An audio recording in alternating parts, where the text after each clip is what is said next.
채널 구독과 시청해주셔서 감사합니다. 좋은 하루 되세요. 방영 3주 만에 최고 시청률 20%를 돌파하여 우영우도 재친 화제의 드라마. JTBC 재벌집 막내 아들이 예상치 못한 장면으로 인해 해외 시청자들의 비난을 받고 있습니다. 재벌집 막내 아들은 재벌 총수일가의 오너리스크를 관리하는 비서가 재벌가의 막내 아들로 회귀하여 인생 2회차를 사는 판타지 드라마입니다. 드라마 전체를 이끌어가는 송중기는 재벌집의 오너리스크를 관리하는 비서 윤현우 역과 재벌집의 막내 아들인 진도준 역을 맡았습니다.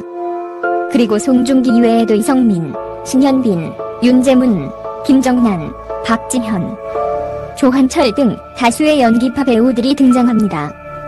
탄탄한 스토리는 물론 일품 연기력을 선사하고 있는 배우들의 출연으로 승승장구하고 있는 재벌집 막내 아들이 최근 뜻밖의 논란에 휘말렸다고 합니다.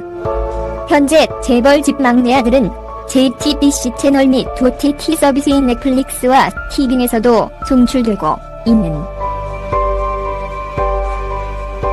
이것이 바로 문제의 한 온라인 커뮤니티에서는 OTT 서비스를 통해 이 드라마를 본 튀르키예, 터키인들이 몇몇 장면을 보고 불쾌감을 표출했다고 전해집니다.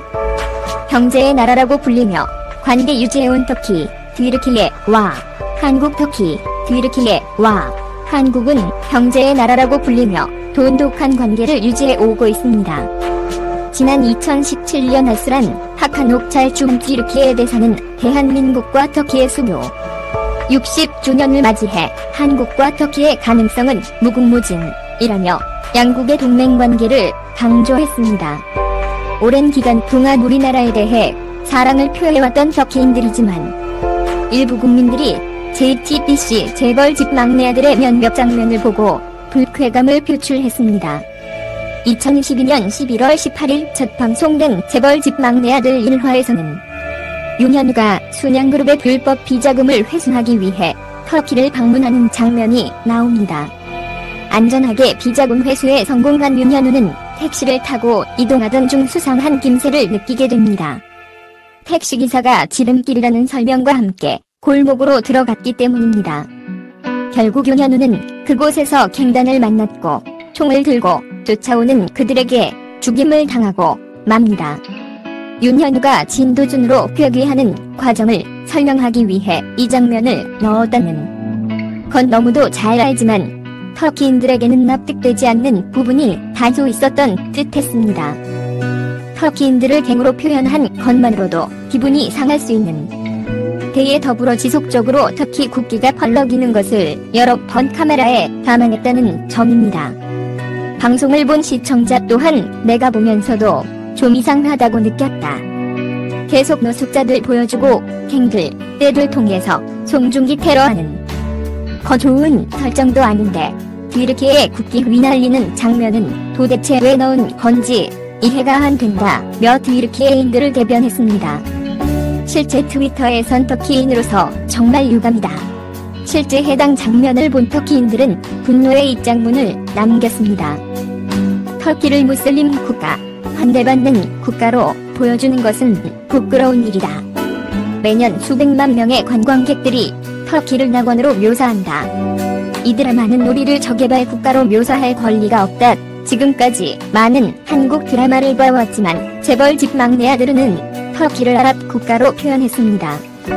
한국전쟁 때 순교한 터키 사람의 기억은 사라졌다. 정말 속상하다.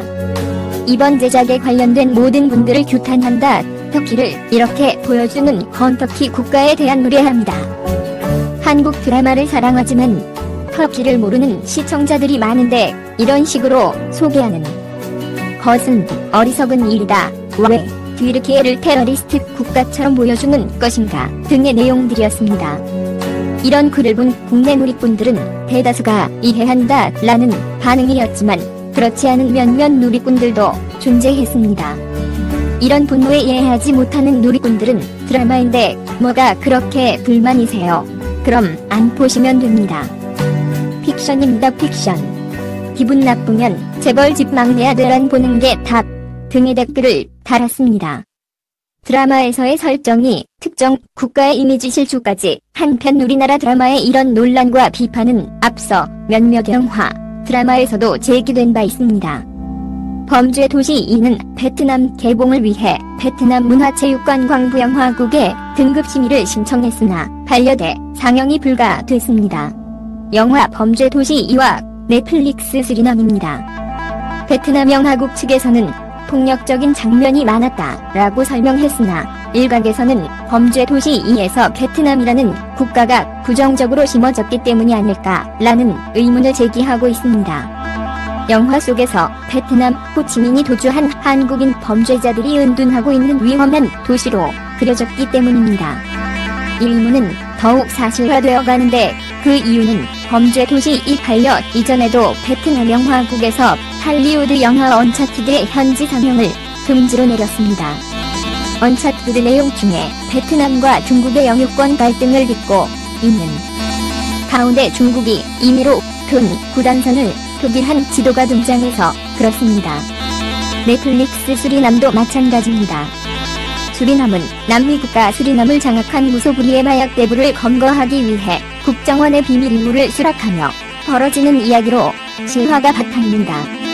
아무래도 마약이 주요 소재로 다뤄진 만큼 국가 이미지는 부정적으로 담길 수밖에 없을 터 수리남이 공개된 후 실제 수리남의 외무장관 알버트 람디는 이 드라마에 대해 몹시 분노했습니다. 현지 언론에 따르면 알버트 람디는 기자회견에서 넷플릭스의 수리남을 언급하며 강한 반발과 불만을 드러냈다고 합니다. 그러면서 장관은 수리남은 몇 년간 마약 군송 국가로서 나쁜 이미지를 가지고 있었다. 이미지 개선을 위해 노력해왔지만 넷플릭스 수리남으로 인해 다시 불리한 상황에 놓였다고 지적했습니다. 이어 이제 더 이상 마약 거래가 이루어지지 않는다며 제작자의 표현의 자유는 고려해야 하지만 이건 우리나라에 대한 부정적인 인식에 관한 문제라고 말했습니다. 그러면서 넷플릭스를 포함한 해당 시리즈의 제작자를 상대로 법적 조치를 예고했습니다. 또 동시에 수리남 내 미국 대사에게 작품에 대한 항해 서한을 보내겠다고 알렸습니다. 람딘 장관은 아울러 한국과도 굉장히 좋은 외교적 관계를 유지하고 있다. 한국의 당국자들과 접촉이 있을 것이라며 외교 경로를 통해 우리나라에도 문제를 제기할 것이란 뜻을 밝혔다고 현지 언론은 전했습니다.